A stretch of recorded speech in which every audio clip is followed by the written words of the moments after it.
This is a presentation of BSRN, Box Studios Radio Network.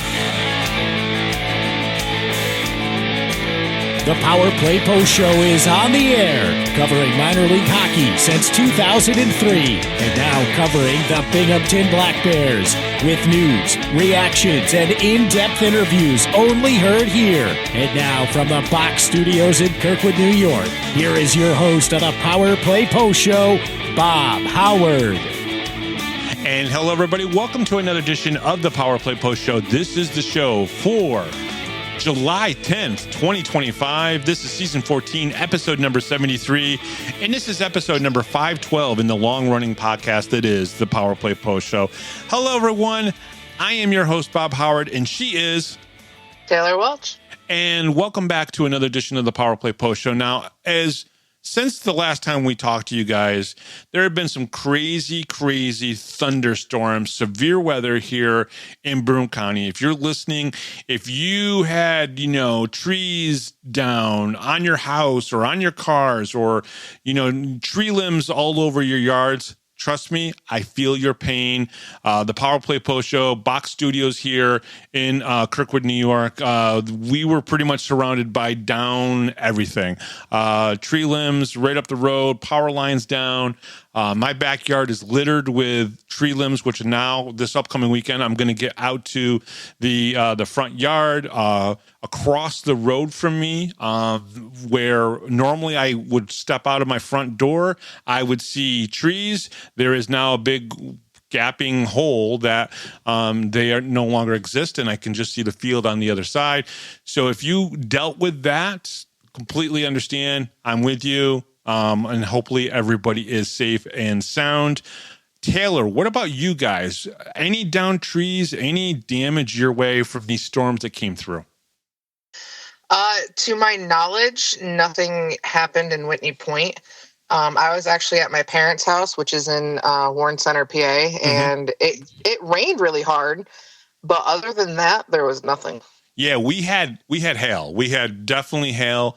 I usually don't see hail here in Kirkwood where I am on Trim Street, but it definitely was coming down. And my wife was upstairs and she heard a crack. And she's like, something's cracking outside. And I was like, all right, let's get in the basement, right? Safest place. And there's a spot in the basement that we go to. So we went into the basement. It went through very fast. It's not like this thing lasted for a long time. So then we came back up and I started looking out the windows and was like, yep, there's some stuff on the ground.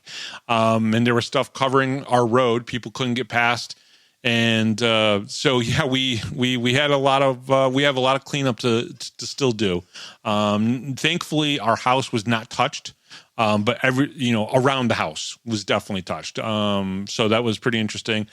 So Taylor, we have obviously summertime, the news is coming out and people are definitely getting signed. The FPHL website, if you look at the transaction page, there are obviously, players being done. Black Bears are going to go slow. I really truly think that the core of the team is coming back. So the Black Bears don't have to sign or release or really play around with those things all that much. I did see, and I found it very interesting, Dustin Jesso, who I know has a full-time job, which is the reason why he doesn't play a lot of games. He did sign with the PD Ice Cats. So I don't know where Dustin lives normally, but it'd be interesting to see if he plays a full season, because last year I think he played like 40-some games, and that was the most games he played in one season in his 9-year career. But there are some signings happening out there on other teams. Give me your thoughts on how do the teams in the Fed try to catch up with the Black Bears? What can they do? Well, I'm not too sure what they can do except try to copy Brand as much as possible. And I've seen that. I feel like you see kind of like small blimps here and there of other coaches trying to like follow in his footsteps, in my opinion. But I think I think it just falls back into recruiting. I mean, I think you got to know what you're looking for, and I think you can't settle. And I think in some cases you don't go for necessarily the best player. That's going to sound strange, but you go for the player that's going to fit the team the best, right? Like if you have a chance at getting, I know some people are going to so disagree with this, of what I'm about to say, but sometimes you say you can get another first line center, but you already have a first line center. You already have your locked in second line center, right? But what you really need is a third line left wing, right? And but you have the chance to get this other guy. In some cases, you don't necessarily need to go and get that guy. Going and getting your left wing for your third line, that's sometimes probably more important, and it helps you build a team that is going to work, because then that third line left wing knows, hey, this is my position. This is my role on the team. This is what I'm supposed to do. And I think people make that mistake sometimes. You don't need 3 first-line centers when you can only have 1 first-line center. I think that's one of the beauties about our team, is that the amount of talent is spread out so evenly that you can pretty much pick and choose where you want somebody to play, and they're going to fulfill that spot. Whereas on other teams, I feel like they struggle, not necessarily talent-wise, but it's just enough where the lines don't seem to just mesh as well as the Black Bears do, in my opinion. Mm-hmm. Yeah. I definitely agree with that. All right. You know what? Let me get through our must-reads, and then we'll talk about the recent signings. We got a pretty good show planned for you. I got a great interview, obviously, for everyone to listen to. The Power Play Post Show is on Spotify, Apple Podcasts, Pocket Cast, YouTube, Amazon Music, and iHeartRadio. Just search Power Play Post Show on whichever platform you listen to your podcast, and please subscribe. Please join the Power Play Post Show Facebook group. Just go to Facebook, search Power Play Post Show, and please join. Check out BinghamtonHockey.net for all your Binghamton hockey information and curiosity. And on this edition of the Power Play Post Show, second-year defenseman, because it'll be his second year playing in the league, Binghamton, from the Binghamton Black Bears, Cam Cervone. It was pretty cool to get to talk to him last night, Taylor. I actually was on the phone with him for over 2 hours. And we had such a great conversation. I think there's like 43 minutes of that'll actually be here for the show, which is pretty cool. And when he got signed, I found out the night before, and I reached out to him, gave me a nice big long quote for the Facebook group. He's really excited about coming back. Well, it's kind of nice to see that somebody else keeps you occupied longer than I do, because our phone calls usually go pretty long too. They do. But it's awesome that he had a lot to say. It just kind of makes it seem like he's excited to come back and not just, just there to be there kind of a thing. Yeah, he and I talked a lot about the injury, about the mentality and the mental aspect of it. Because if you think about it, Taylor, like, Cam gets the injury 5 seconds into his first shift being back with the Black Bears, right? And then he stayed with the team 100% all the way until the end of the season, right? He got his surgery here in Binghamton. He did all of his PT. The majority of the initial PT that you need to do to recover from this injury, he did it here in Binghamton and supported his teammates. When they were practicing on the ice during the week, he would be walking laps around the arena on the concourse, like someone who's like 90 years old, right? Probably what I'll be doing when I'm 90 years old, walking laps. Cam Cervone, that's what he was doing. And I think that's pretty impressive. To me, the biggest factor on why, if I was Brant Sherwood, why I would want him back, because character guys do mean a lot to Brant, is the fact that he could have just gone to surgery and gone home. He could have gone home, rehabbed. Probably nobody would have cared. But he stayed here with the Black Bears the whole time. I thought that was pretty good.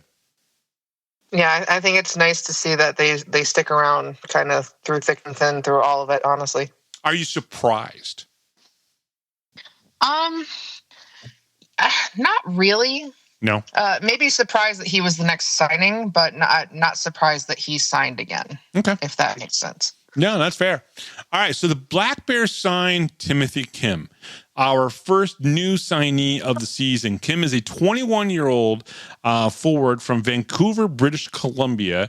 During the last 2 seasons, Kim split time between time in Canada and the United States playing junior hockey in the BCHL, which is the British Columbia Hockey League, the NCDC, the NAL, and the AJHL, all of which produced NCAA D1 players, NFL draft picks, and professional players in Europe.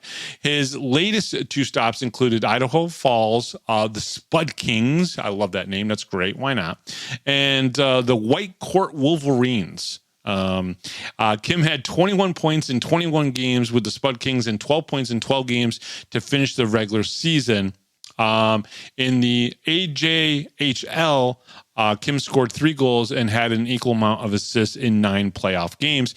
At the time of this writing, which was last week, Kim is the youngest player on the Black Bears roster. He stands 5'11" and 180 pounds and brings a new face into the Black Bears locker room. So I find that interesting. Now, the one thing that when you look at Timothy Kim's, stats, he bounced around in those last couple years, right? 4 different teams. I find that very interesting. Now, sometimes that's because you're so good. They use you as trade bait. They do this in junior hockey a lot. There's a lot of trades in junior hockey. You could go and you could play 20 games and have 25 points, and they trade you for 2 other players from another team. It's just very common to happen. So I'm not concerned about him being on 4 different teams. And I'm sure Coach Sherwood has had conversations with the kid, but his numbers look great. Yeah, he had about a point per game if you kind of look at it. So that's pretty fair in my opinion. No, absolutely. And of course, the person that we're going to be talking about also re-signed. This was announced on Tuesday. Why don't you go through those? So as we've already talked about, Cam Cervone returns to the Black Bears for his 2nd season. He was a first-year rookie last season that saw him split time in Binghamton and with Huntsville, which, if you didn't know, was part of the SPHL. He played in 26 games for the Black Bears to begin the 24-25 season, recording 2 goals and 4 assists. That included the game-clinching goal in Motor City on January 11th in front of his friends and family. Cervone went on to play 16 games with the Havoc before returning to Binghamton at the end of season. And as we've kind of mentioned, he unfortunately, due to an upper body injury, he did not play in the postseason for the Black Bears. But he has since been cleared to be a full participant in training camp. With Cervone's re-signing, the Black Bears now have returned 3 defensive men from last season. Excuse me. It's always a huge goal of mine to work hard and come back from the injury. I'm beyond excited to be returning to our group here in Binghamton. I'm hungrier than ever and ready to bring another Commissioner's Cup to Binghamton, as Cam Cervone had to say about being re-signed. Yeah, he and every single player that I've talked to talks about getting the 3rd cup here, right? The 3rd cup in a row, or going back to back, and whatnot. And I think that where the hunger sometimes can come from to win a championship is like, oh, I was here, but I wasn't on the playoff roster, right? Because I was injured or for whatever reason. And I want to come back and help this team win again. But this time I want to be a part of that. I think from my conversations with Cam, after the game on May 9th finished and they were the champions, and I was talking to him, and he's kind of watching all of his teammates celebrate, and he was a big part of the celebration. But I was talking to him, we were talking, it seemed like to me he wanted to be an active participant in winning the championship. And that's really hard for some of the guys. I know, Nolan Egbert's the same kind of way. Been here thick and thin over the last 2 years, but hasn't gotten to play a game in the playoffs yet. And I really think that there are guys that are going to come back, Taylor, that are going to be very hungry because of different scenarios where maybe they didn't get to play in the playoffs and they want to kind of prove themselves and get the team back there to win that 3rd championship. Yeah, I think that even though they've won the championships and it's been back-to-back and it's never been done before, I feel like to them, aside from like the aftermath and, reeling it all in, I think after that, like when you start doing the training and they're re-signing, that it just like it starts all over for them, and they're just going to keep trying to reach their goals. Right. Yeah, I agree. let's move on. There's one more thing I want to talk about, and the reason why I want to talk about it is I think at some point fans are going to find out about this, and it's not a bad. Before you continue, I would just like to mention I messaged Steve about it, and he said talk away, so we have full permission now. Okay, well, that's great, but here's the thing I want to talk about, and the Steve she's talking about is Stephen McAnanama, who is a good friend of Taylor and I's. And he sent us a message a couple days ago that Connor, our two-time, Commissioner Cup champion, and of course the playoff MVP from last year, has signed a contract with Chinook Hockey Management. Now, what does that mean? It means great things for the FPHL. It means great things for Connor, more importantly, Connor, and it means good things for the Binghamton Black Bears, because the whole point of guys playing in the minors is to move up to the next level. Okay. And that's something that I think is very important. And you guys might see this, might see the post, might not see the post, but a friend of mine, Matt Torgerson, he runs Chinook Hockey Management, and he did sign Connor to basically an agreement which basically will allow Matt to basically help Connor possibly get to the ECHL level. Now, here's the most important thing here. If he doesn't go to the ECHL, he's coming back to Binghamton. That is, I think, what he told me. That's what his family knows. That is the plan. So I don't want people to freak out or go crazy or anything like that. Connor is doing something that I said multiple times that he should do. Get management, get representation. The only way you can make it in the ECHL or get to the ECHL if you're not an NHL contracted player. In other words, you don't have a contract with an NHL team, an NHL affiliated team, is that you have to have an agent who's going to speak up for you. And that's what Matt is going to do for Connor McAnanama. If he makes an ECHL team, that is great for the league. That is great for Connor. It's great for the Binghamton Black Bears. It's great for Brant Sherwood, whose future is bright ahead of him. So I wanted everybody to hear that. This is good news for Connor. Now, if Connor does not make an ECHL team, if he goes to maybe to a camp and they decide not to sign him, he's coming back to Binghamton. I feel like we needed to talk about that. We needed to put that out there. Taylor, what are your thoughts on this whole thing? I think it's great. I mean, even all throughout last season, our fans, opposing fans, literally everybody throughout the league just constantly made comments throughout the year that he should move up, that he's playing in a level that it just isn't matched for him. And I think for everybody to understand, this is a great move for him. This is what he needed to be able to move up if that's the goal, which for most of the guys it is.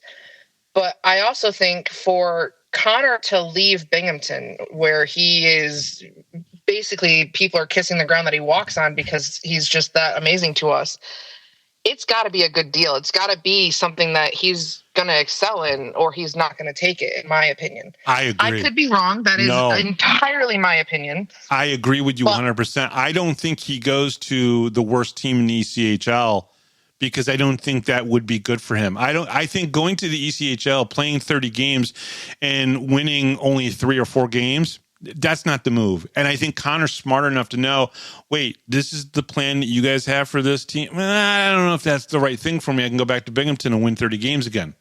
Right? I don't see him signing to be a backup goalie where he could come back to Binghamton and do well enough to possibly win another championship, or have his name put in history books for goalie of the year, MVP, or just 3 in a row for Binghamton, that kind of stuff. Well, I think that this looks good for the league in itself. I think it looks great for Connor, and it looks great for the Black Bears in general. Well, let's be honest. He actually has to make a team first. But I think out of all the goaltenders that in the last 3 years that have played in the FPHL, Brian Wilson was phenomenal for the Danbury Hat Tricks, and he only went up to the SPHL. I personally don't think that Connor's looking at the SPHL. I don't think he's looking at it as the next step. Because single-A hockey is single-A hockey. There are good teams in the Fed. There are good teams in the SPHL, and I think they could play each other. Like, I think that Binghamton, Carolina, Columbus, and Athens could probably play against the top 4 teams in the SPHL and compete every single day, without a doubt, 100%. And that includes having Connor McAnanima play for the Binghamton Black Bears against the top 4 SPHL teams. I truly do believe that. So I think going to the SPHL is a lateral move. And I'll tell every single player, and I told Cam Cervone this, that it's a lateral move. You're playing in single A hockey. It's not the ECHL. You're not bouncing up to double A hockey. It just isn't. And people have to start looking at it that way. The mindset has to change. There are 2 single A hockey teams. Now, you don't know this, Taylor, but at one time there were 2 AAA leagues in North America. It was the IHL, which was the International Hockey League, and the American Hockey League. Now it's just the AHL because what was left of the IHL merged into the AHL. At one point, the UHL and the ECHL were AA hockey teams or hockey leagues competing against each other. And the same thing is kind of happening here with obviously the Fed and the SPHL. SPHL has been around about 5 or 6 years longer than the Fed. So, people still say, oh, the SPHL is better hockey. And 5-10 years ago, yeah, you're right. It was. But now it's so close. When you have guys like, CJ Stubbs, Garrett Milan coming down here and playing in this league and knowing that they could make a decent amount of money playing in this league, it really helps the league out. Connor going to the ECHL, if this happens, if it can happen, is good for the league. It's good for the Black Bears. It's good for Connor, and it's good for Brant Sherwood. Yeah, I think all around it's good news. But I also think that it should be very clear from right at this point that nothing is set in stone, that this is just a starting point for him. Yeah. That he's not, signing with an ECHL team tomorrow or something like that. It's just, this is the next move to be able to go forward. Right. In his career. This is important for him.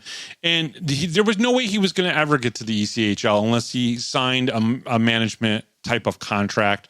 As I've talked to coaches in all the different leagues, I can tell you right now, when you get into the ECHL, the AHL, and the NHL level, you don't do anything without a manager. Without an agent of some sort. It just doesn't happen. Down here in the Fed, personally, I'm 52 years old. I can call up Brant and say, Brant, I'm going to show up to camp and I'm going to kick ass and you're going to sign me. And that's fine. And I can have that conversation with a head coach in this league. Once you go to the ECHL and you go to the AHL, it doesn't work that way. They talk to agents. They talk to managers because they're going to try to get the best deal they can for their client. They're going to get the best situation for their client as well. And that's just the way it is. And plus, that's just the way an NHL affiliated system works. And the Fed and the SP are just not affiliated technically with the NHL in any way. So a player can just call up an SP team or they can call up an FPHL team and go, hey, I'm going to come to your camp. Can I come to your camp? And then the coach would be like, oh, look at your numbers. Oh, yeah, you can come to my camp. So I think this is the logical step for Connor. And I think it's a great thing. Yeah, and I mean, even in all honesty, if he does end up getting picked up and it's something that's what he wants and he goes for it, we still have 2 great goalies. So it's not like we would be in a position where it's like, a losing situation for us. We still have the goalies to back it up with. Absolutely. I mean, if Nolan Egbert were to get, more reps, that is a great thing for him. That could help him. CJ Happert had showed a lot in the 4 games, right, that he played. I mean, he was stellar. I mean, there was one game he was down, 4-2 or 3-1 or something to that, 4-0. And then he held that team so we could come back and win the game. I think goaltending wise, we'd be fine if for some reason Connor didn't come play with us. But fans, here's the important thing. We wanted you to hear it from us. This is a great thing for Connor if it happens. But we still have 2 months before camps even are considered and even start up for the ECHL. We don't know if he's going to get, invited to a camp. But if he does, great for him. We'll follow his progress and we'll hope that he does well. Yeah, and you always know that any information coming from us is going to be verified. Yeah. To the highest level, because as you had mentioned, Steve is really good friends with us, although I feel like sometimes he doesn't entirely know what Connor's doing, but that's because Connor doesn't tell his dad everything. I mean, let's be honest. I mean, I've had parents call or say to me, "Hey, listen, I listen to your show so I can find out what my son is doing." So that tells you a lot right there. But, in this particular case, this is good information. And again, we don't know, what the future holds for him. But if this is going to get him to the ECHL, it's a good thing for him. And I'm going to be happy for him because, again, I've said from many, many times, I've said for a long time now, Connor deserves to play in ECHL. He deserves the chance too.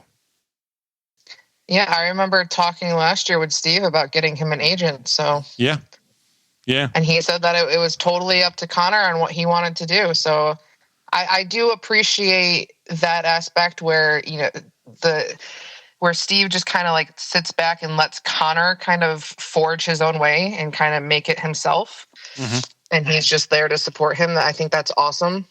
But I think even throughout the league, even different fan bases, different teams, I think will not only be supportive of this because it means that Connor wouldn't be playing with us anymore, but I just think in general, there's a lot of people out there that think he deserves to play in a higher league. Yeah, without a doubt. And, maybe he could go be a bouncer in another city and kick butt.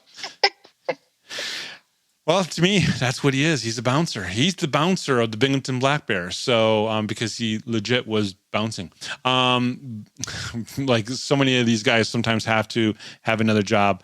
All right, so let's go to our interview with Cam Cervone. I think everyone is going to really enjoy this. He really opens up about the injury, the recovery, that whole process. It's very good. We also find out what his favorite cartoon character is out there. Just gonna say, it's kind of we do some fun stuff there. So I hope everyone enjoys that. And Taylor and I will be right back right after the Cam Cervone interview. So we'll be right back right here on the Power Play Post Show. Hi, this is Don Biggs from the 92-93 Binghamton Rangers. Hi, this is Brandon Buczynski. This is Grady Wittenberg, the voice of the Binghamton Senators, and you're listening to the Power Play Post Show.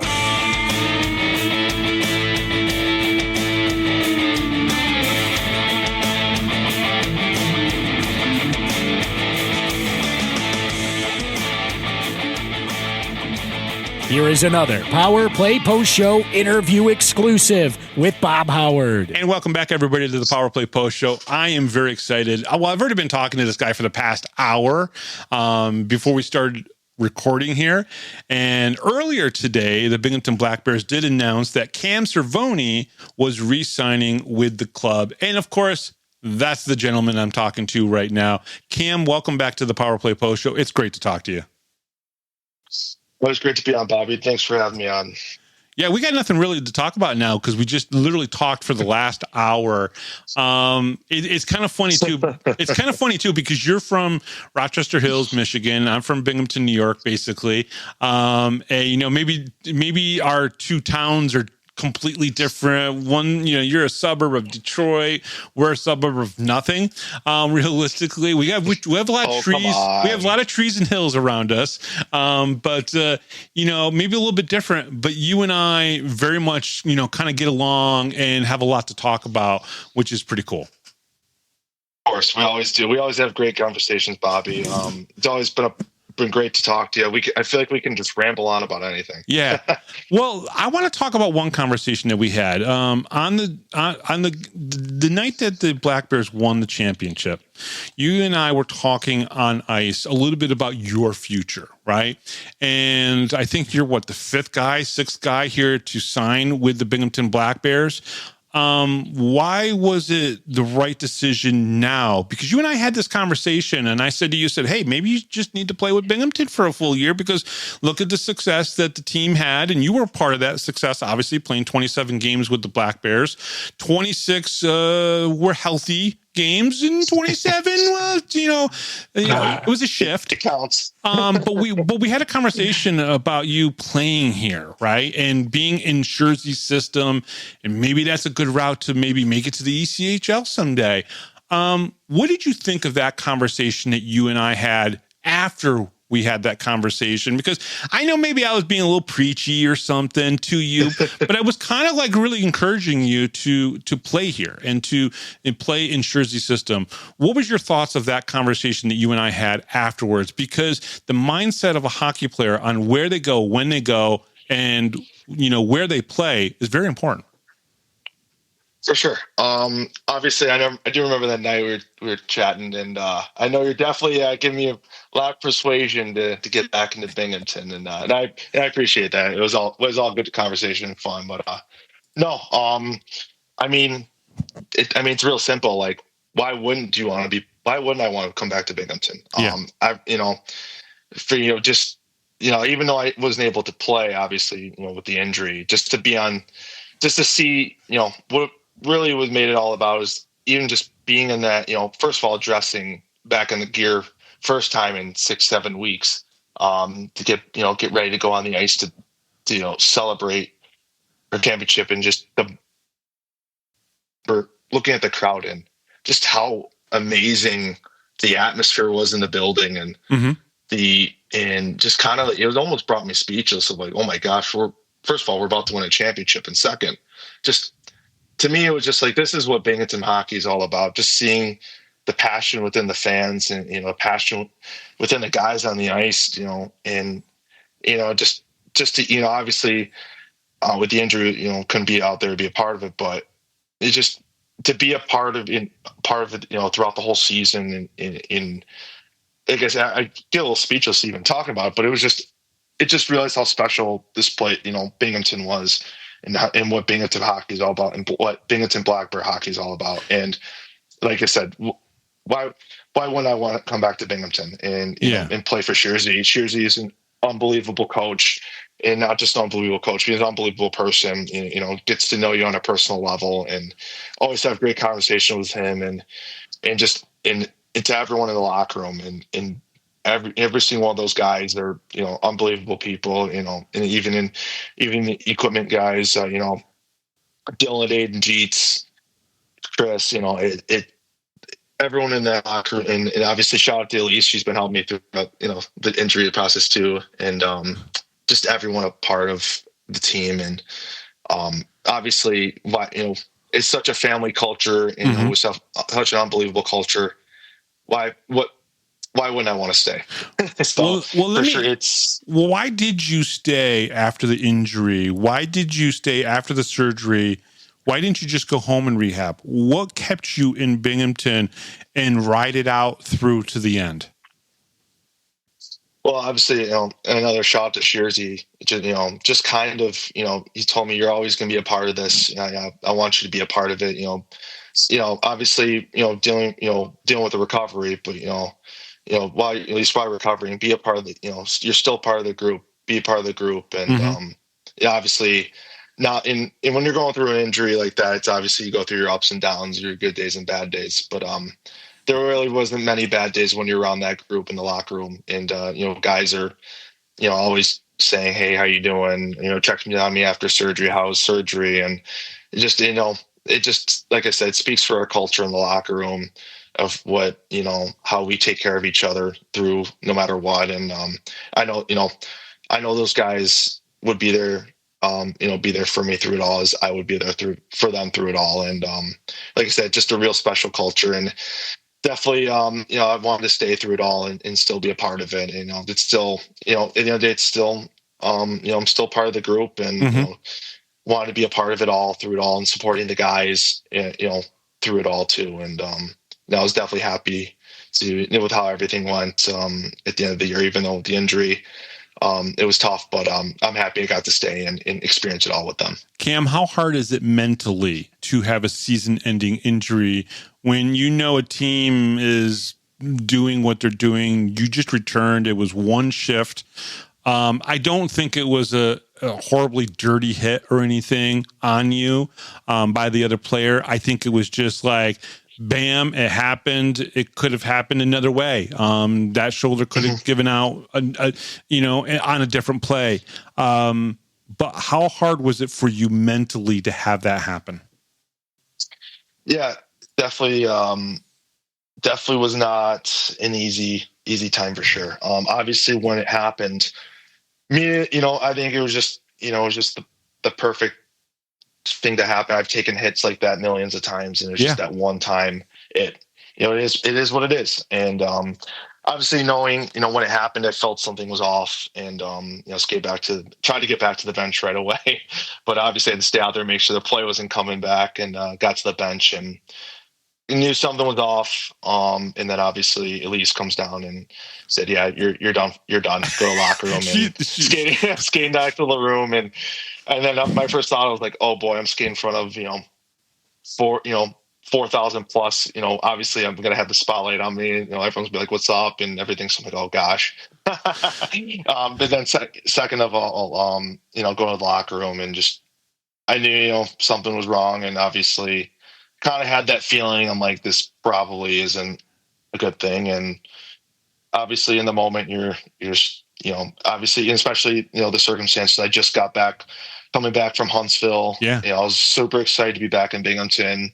I remember going out for warm-ups. I was excited to be in front of the crowd again. And, I was excited to play. I was ready to go. And just, everything happens in the blink of an eye. And you know what? And it's tough as it is. I look at it now. It is what it is. It could have happened at any time. And, it's things happen. It's hockey. It's sports.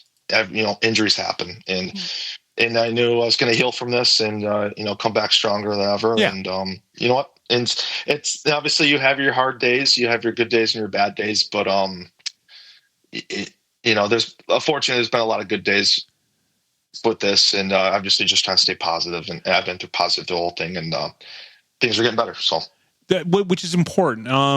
Obviously it's difficult to go through something like this. And I know somebody who, like, Toast is one of your best friends, right? So I know he's a guy that you probably relied on to get you through this. Who else on this team? Name a guy. Give me a guy that maybe you had a conversation with about this that kind of maybe helped you mentally get through this. Was there anybody else on the team? Listen, I know all the guys are great, and don't give me the canned answer. Oh, it was everybody. But was there a guy on the team that, other than Toast, that kind of like helped you get through this just because of a conversation or maybe just a positive moment you had with them? Well, you bring up his name. First of all, I get Blake Tosto a shout out for helping me through it. One of my best friends, obviously roommate, to help me through it all. Give him a shout out there. I'm not giving that. I'll give you your answer. Don't worry. But well, I'll narrow it down. It's not just one guy. It was two guys. Okay. One that comes to mind, obviously. Yeah, I call him we're shoulder buddies, actually. It was actually Josh Fletcher. Yeah, Fletch.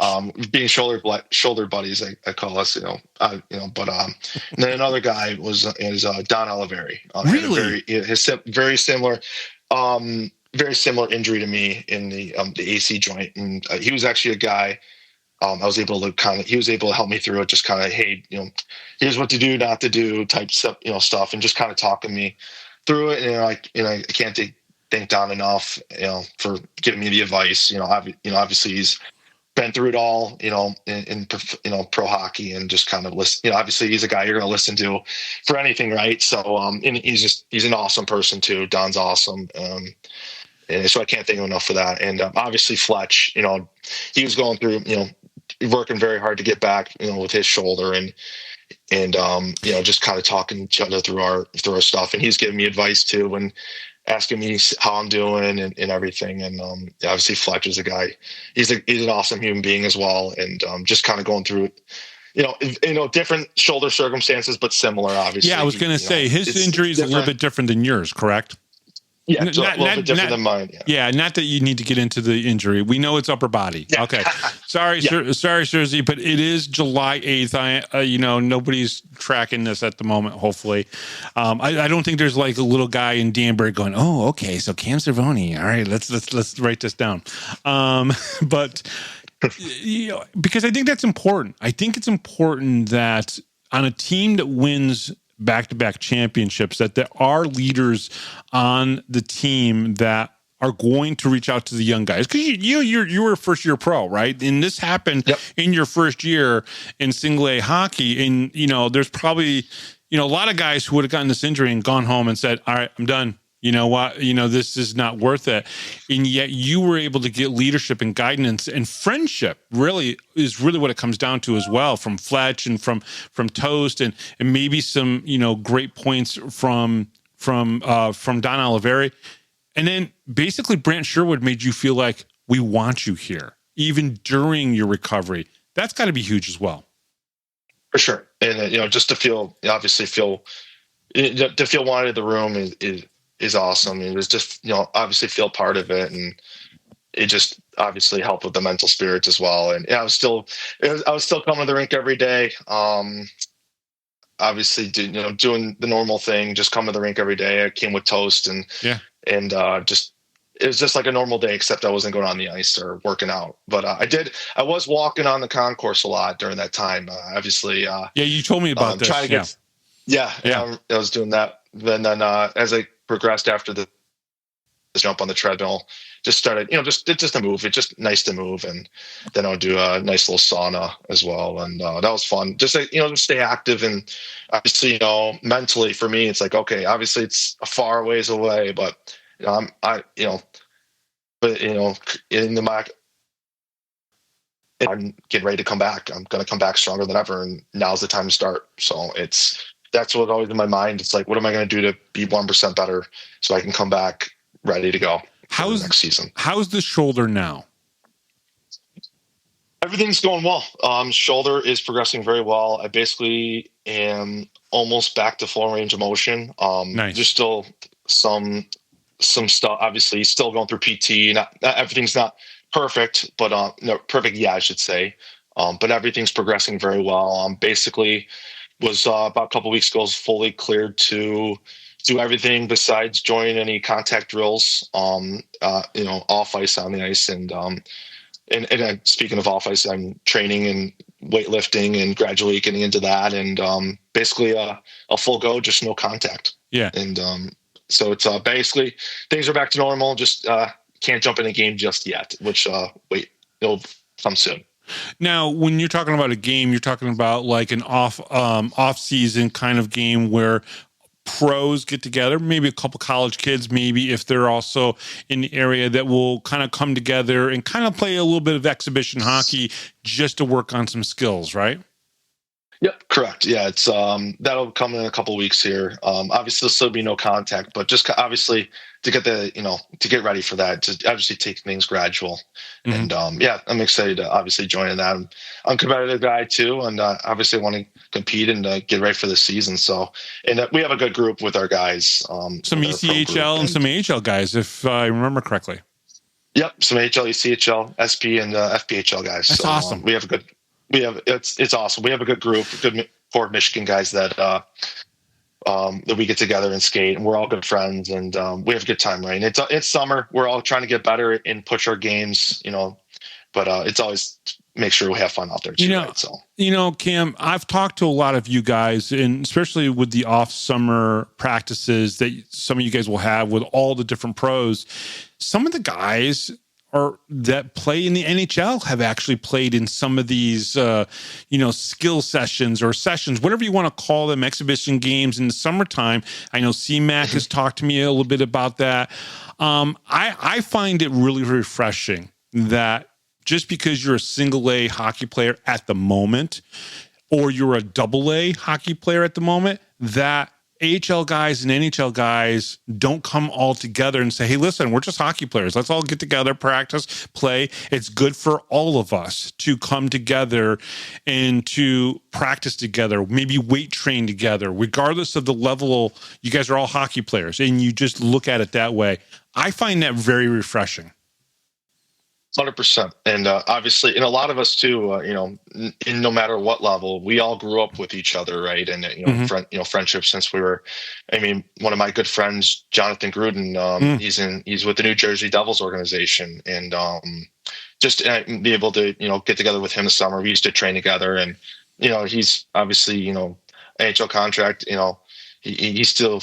We're able to train together, right? And he's an awesome dude. He's one of my best friends, from when we were younger, and just even learn from him too, right? He's played NHL games and just kind of pick his brain, and I can help translate that to what I can do mentally and physically on the ice.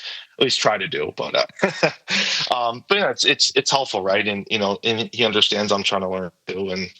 Or and it's just an example, but it's multiple guys I could name off of just kind of learning off them, and just being able to maybe apply it to my game somehow, and just go through a season of hockey, right, professional hockey, and definitely been very helpful. Now, I know you and Blake are both Tigers fans. My Yankees are in second place in the East Division. Can you talk a little bit about how good the Tigers are right now? They were good last year. They're good this year. Talk a little bit about how good the Tigers are. Best team in baseball, right? Yeah. Hey, I think I told you back in April or somehow, I'm like, Tigers are going to be good this year. You did. Told you. And you know what, they've it's great to see. Obviously, I've been keeping up with the Tigers and talking to Toast about we actually just talked the other day about the Tigers. We went to go watch the Tigers game at the restaurant, had some food, and just watch the game together and just talking like this is the possibility of them going to the World Series it's real. Starting to become real. No, it's real. It's starting to become it's real. Yeah, it's real. And obviously, a couple Tigers named to the All-Star team. Riley Green, Gleyber Torres, obviously Tariq School's gonna be a starter for the AL. It's been great to see. The buzz around Detroit's awesome, and it's definitely had everyone paying attention. And it's definitely after I think last year they had a .07 chance to make the playoffs at one point back in I think August to what they are now, and just that whole turnaround is it's crazy, and it's awesome to see. And hopefully you can watch some exciting baseball here in October for the Tigers. And you never know. I mean, they could be playing the Yankees in the playoffs here. You never know. Yeah, we'll see. We'll see. I don't think anybody in the East is really as good as the Tigers and the Houston Astros right now. My brother's a Houston Astros fan. Nobody knows why. Don't ask. I don't know why. We both are from New York and lived here our whole lives, and somehow he's a Houston Astros fan. But he likes teams that cheat anyway, so it's fine. It's just the way it is. So I gotta be careful here because I have family from Houston. They're big Astros fans, and they're awesome. So if you're listening, I'm obviously, if I've my family from Houston listening, I'm part Astros fan because you guys are down there. Love you guys. Obviously Detroit Tigers game at heart. But do you watch Astros games and then have a garbage can in front of you and bang it a little bit here and there? No, never. Okay, all right. Hey, I'm not going to get into it. But no.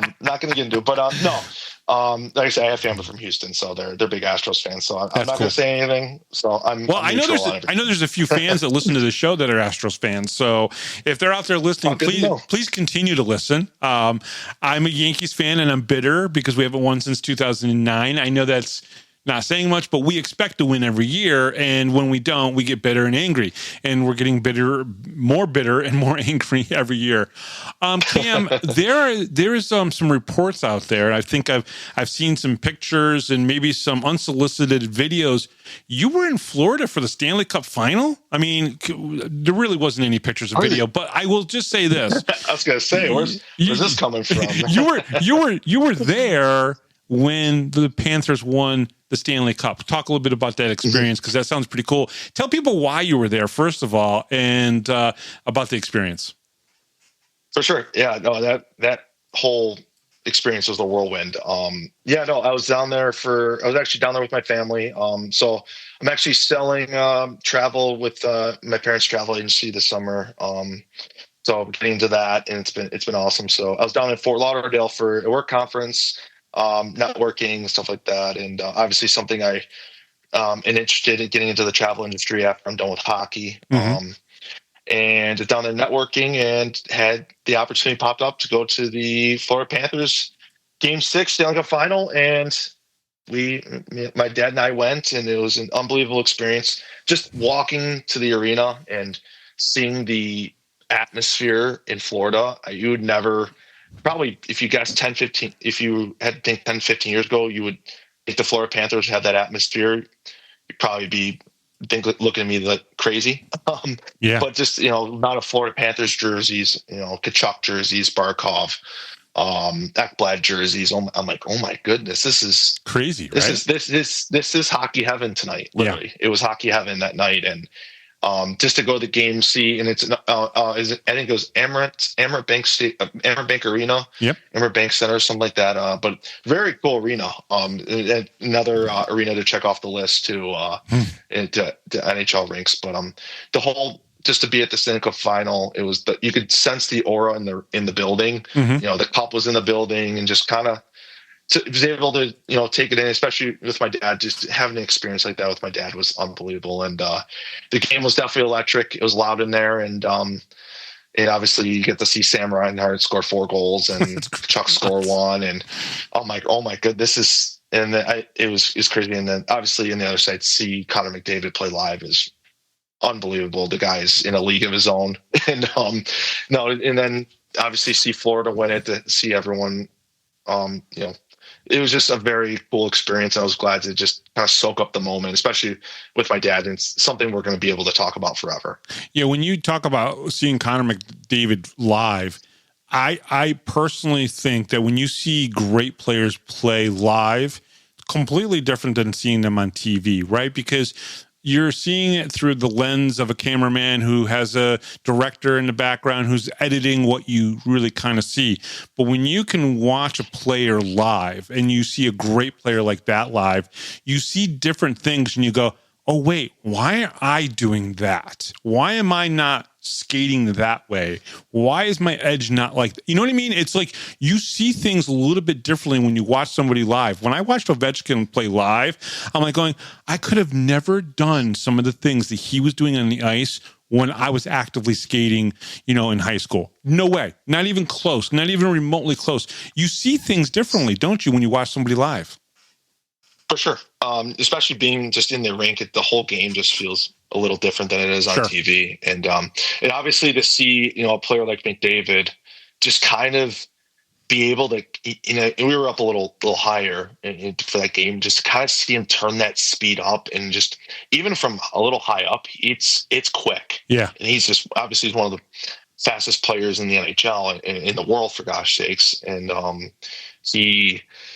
it was just unbelievable to see, especially live, you see the way these guys are thinking. And as a defenseman, I'm watching, sort of his decor, and they're able to shut down, McDavid, Draisaitl all night. And Draisaitl is one of the guys just live. That was awesome. And just to see these guys, the way they guys think and play, it was cool to see. And especially, you appreciate that too. So when I asked you for a quote, one of the guys you talked about in the quote was Jesse Anderson. Can you talk a little bit about your relationship with Jesse, or even, on ice relationship with Jesse? Because, Jesse's a little bit one of the quieter guys, I think, on the team.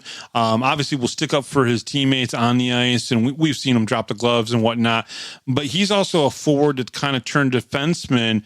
And it seems like, to me, you've actually still learned a lot from him as a guy who, went from forward to defenseman, but he's still teaching you things on the ice. So talk a little bit about that relationship with Jesse, because you brought him up.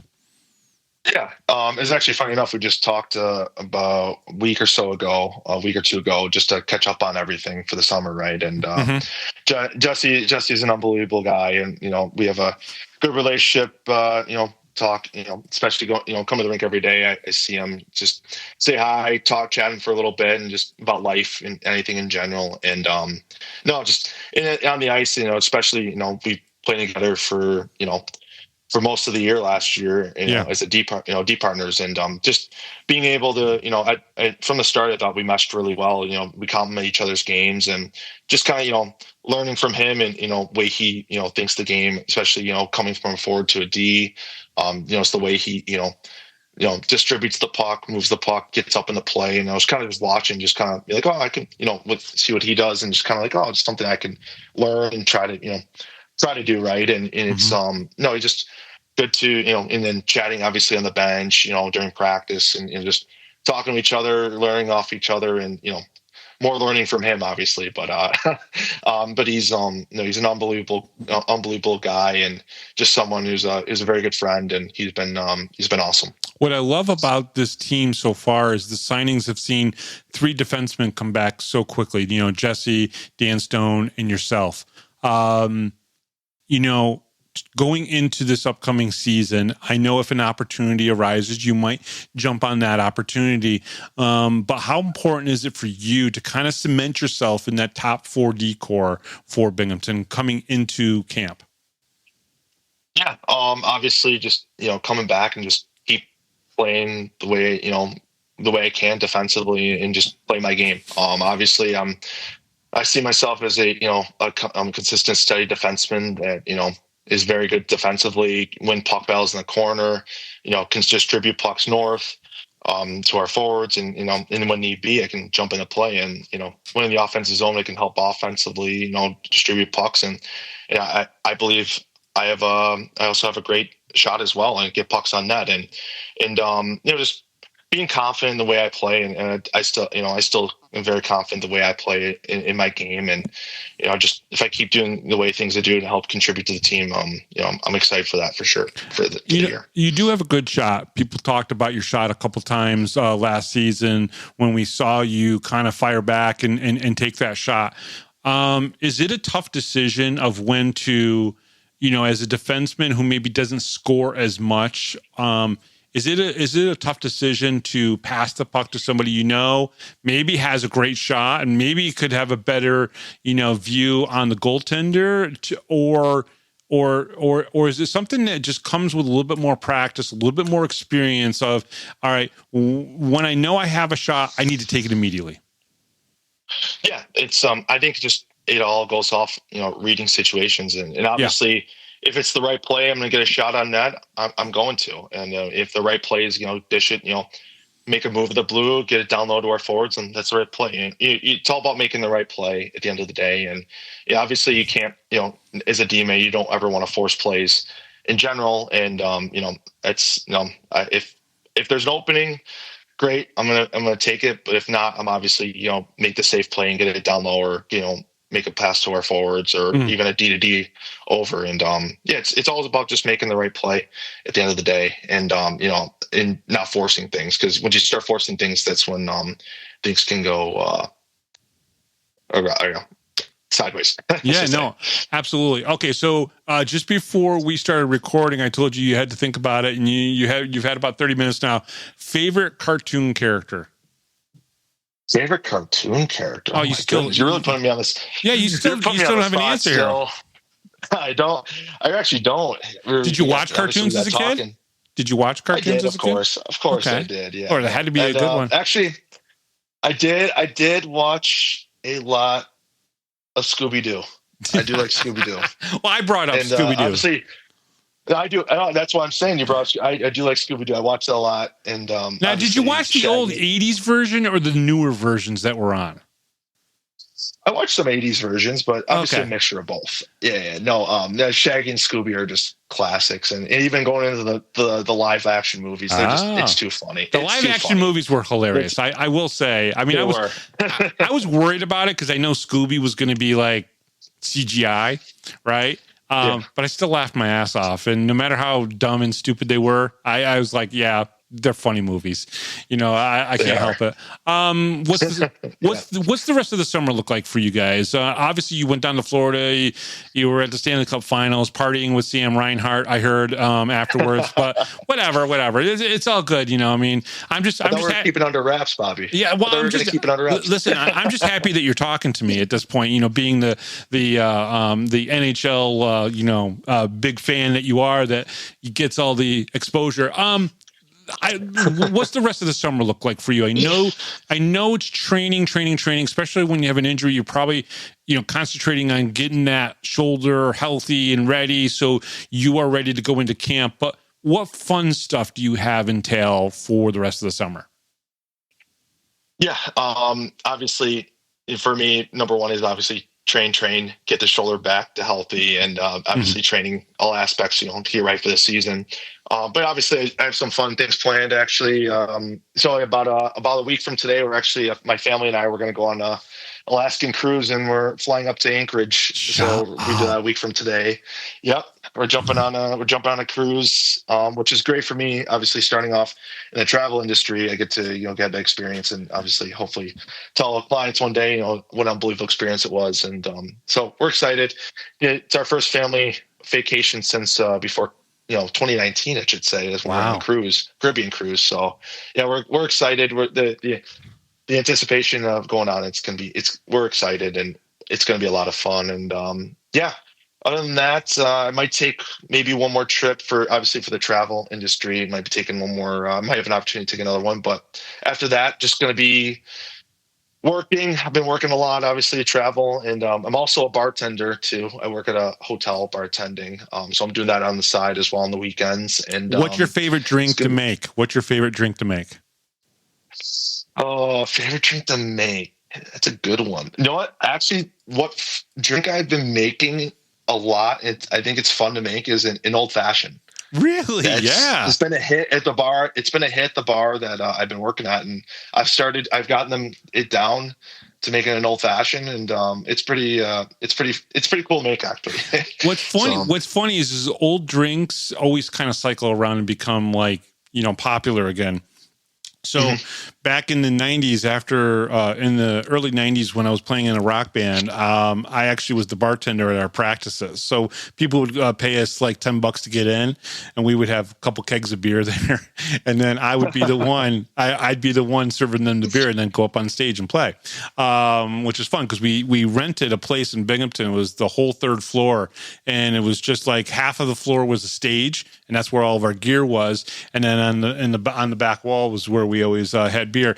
Now, we weren't supposed to do any of that, right? None of that was legal or whatever, but I was 19, 20 years old, and it was the fun thing to do back then. So bartending is fun, though. It's just a lot of fun. I actually really enjoyed it. Yeah, it's been a lot of fun. Unfortunately, it's been a little slow recently, obviously due to the July 4th weekend. But the next couple of weeks should ramp up a little bit. And obviously, I work at a hotel bar. So when September hits, right before I leave for Binghamton, I'll probably get some tournaments. Obviously, with the hockey tournaments will roll in, which will be cool. So seeing all the different teams I'll be walking through, and just that'll be really cool to see the hotel there. And obviously, I'm sure a couple parents will come up for a couple drinks there and get to know. Obviously, I was in these kids' shoes many years ago, so it's good. It's cool to see. So, after obviously doing the bartending, but rest of the summers, like I said, just going to be training. Yeah. And PT and skating on the ice, getting ready to go for the season, which I'm beyond excited for. I'm ready to roll. Let me ask you one last question before I let you go. Rochester Hills, you're just outside of Detroit. We know how big of a hockey town it is there. All major four sports.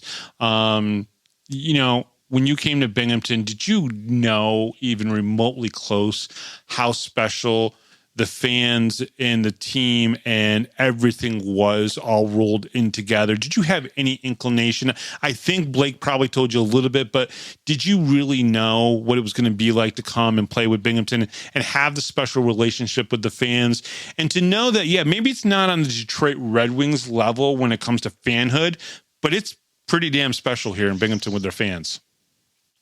Yes, it's just to start out. Obviously, at first it was all, knowing was all word of mouth from Blake, and obviously talking to Shearsy about saying how special the fans and the atmosphere was in Binghamton, and obviously it got me very excited, and I totally I believe him from the start, but I think it really hit in obviously when the first home game, being able to the home opener, be able to step on the ice for warm-ups, it just all hit me. I'm like, whoa, this is something. This is a place very special, and obviously the fans are a big part of it, and just see their passion that they bring each and every night for us. It's something very special. We can't thank them enough. I can't thank them enough to for their support and the way they support us each and every game, and to take us how many players 21, 22.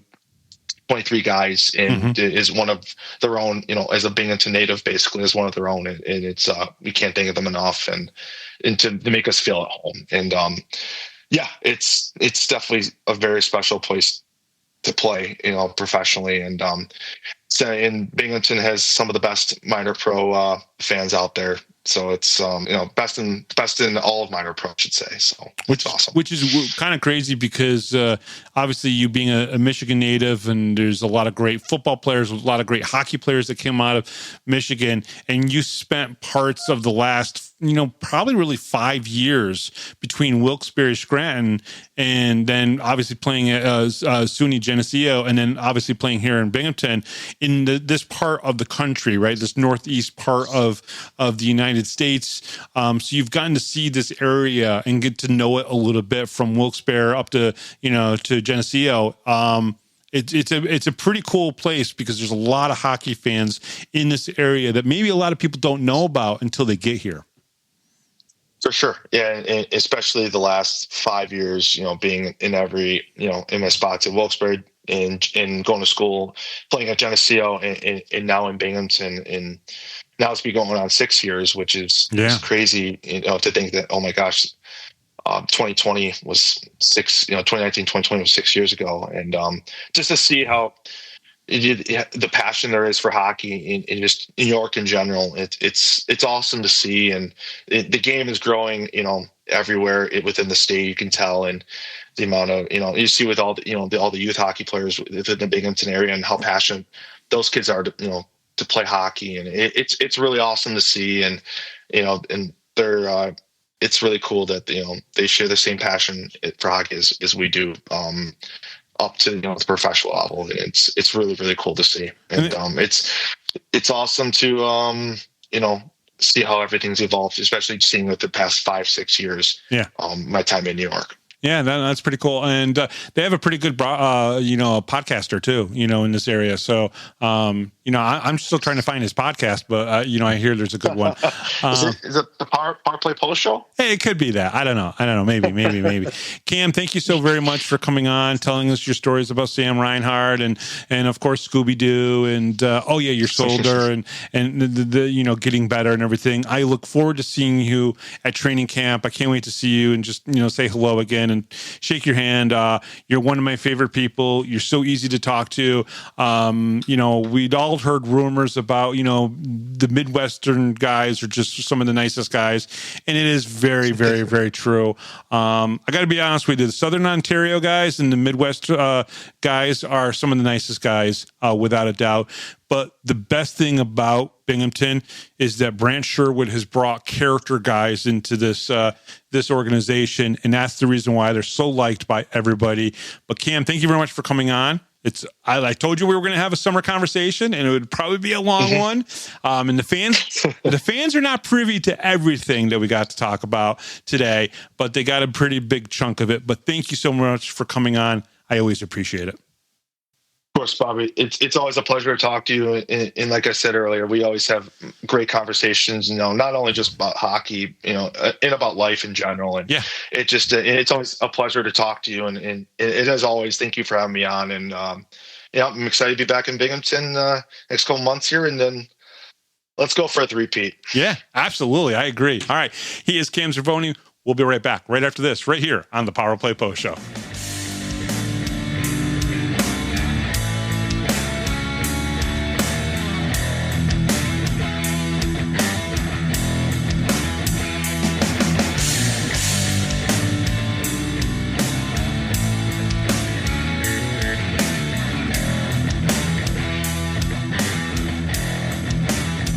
If you're a Binghamton hockey fan, then you need to check out binghamtonhockey.net for all your news, stats, information, the Binghamton Hockey Hall of Fame, top 10 lists, profiles, and so much more. That's binghamtonhockey.net. You're listening to the Power Play Post Show. And welcome back, everybody, to the Power Play Post Show. That was Cam Cervone. I am Bob Howard. She is Taylor Welch. And Taylor, we have an update from Steve. He wants to file a complaint about us, correct? Yeah, I'm still laughing about it. That's the that's the funny part about it. What is Steve's complaint about us? That he would like one show where we don't mention the Macananima name. Wow. So next week here on the Power Play Post Show, folks, it is a no Macananima zone, right? We will do our best to talk about anything and everything but Connor Macananima or the Macananima name. So we can't bring up Steve, not Wendy, not Brenna, nobody. There's no Macananima free zone next week. I bet you the ratings will go down 50%. We're going to struggle. We're not going to be able to make it through a whole show. I don't know what we're going to do. I mean, what are his accolades again? Because as you were saying to me while we were listening to the Cervone interview, basically, I mean, he's got all these accolades. How do we not talk about him? Go through those accolades again for Steve out there, in case he didn't know. Well, it would be a lot easier not to talk about him if his son wasn't, playoff MVP or goalie of the month this month and that month and back-to-back months and, two-time back-to-back champion. I mean, it's hard not to talk about him. Yeah. I mean, there's other people we could talk about on the team. There is other people. I mean, we can mention other people, but first of all, listen, Steve, I want to directly talk to you. This is Bob to Steve here. Okay. Steve Macananima. I'm talking to you. I spent hours in the mirror practicing your last name. You bet your ass I'm going to use that the best and the most that I can. I'm going to say Macananima until the day I die just because I struggled. I struggled mightily when I first saw the name. I wasn't sure how to pronounce it. Trust me, you're not the only one. Every away game that we have gone to, when Connor is having a great game, or even when he's like when he was a backup goalie and he's like on the bench and he's like, either chirping the players or like being just supportive, the amount of people that are around us that are like, how do you say his last name? It never fails. Yeah. It's funny too, because it rolls off the tongue now, right? Like for you and me, like we've said it enough that it just rolls off the tongue. But for some people, there's like, they try to put more A's and N's and M's in there than they need to. And, maybe that's what it was for the first call. I mean, I honestly listened to Brooke say it like multiple times before I started practicing it. And then I got it down. Luckily, I think I only screwed up. I think for me, it was, I think is it the Muppets? Is that what it was? Or the Sesame Street thing? I don't remember which one it was. The Mana. That's what people used to play it all the time, and it like stuck in my head, and it just, I don't know, it made it easier for me to say their name. Oh, I love that. And now Steve is like probably like cursing at us right now as he's listening to this segment of the show. So, Either way, that was fun. It's 9:00 on a Wednesday, folks, and we're going to let you go now because you've listened to us way too long, whether it's Thursday or Friday or Saturday. I hope everybody has a great weekend, and everybody just, has fun. I hope everybody had a good 4th, even after all the crazy severe weather, because that was just like, I don't know. It's like, I know you're younger than me, Taylor, but I'll be honest with you, like 30 years ago, 40 years ago, the weather didn't feel this crazy as it is now. Yeah, I think every year it gets crazier. Something has to happen where it's just, well, that's never happened before kind of a thing. Yeah. I mean, the 2011 flood was that was epic, especially here in Binghamton. I mean, if you look at a topographical map of Binghamton, there's like 2 mountain ranges on, Binghamton's tucked inside, and it literally just filled up with water in 5 days of just raining constantly, and boom. But nothing like obviously what happened down in Texas and what happened in New Mexico. It just, I don't know, weather. I don't want to get into the weather. The Power Play Post Show is on Spotify, Apple Podcasts, Pocket Cast, YouTube, Amazon Music, and iHeartRadio. Just search Power Play Post Show on whichever platform you listen to our podcast, and please subscribe. You know the deal. Go to the Power Play Post Show Facebook group and join the group. Check out BinghamtonHockey.net for all your Binghamton hockey information and curiosity. Thank you to Rob Lapolis, our MC, John Petitucci, our musical director, and from the Binghamton Black Bears, Cam Cervone. We will talk to you guys next week. It is a Macananima free zone next week. You don't have to hear the name. It'll be a great show. I am Bob Howard. She is Taylor Welch. And we'll be back next week right here on the Power Play Post Show.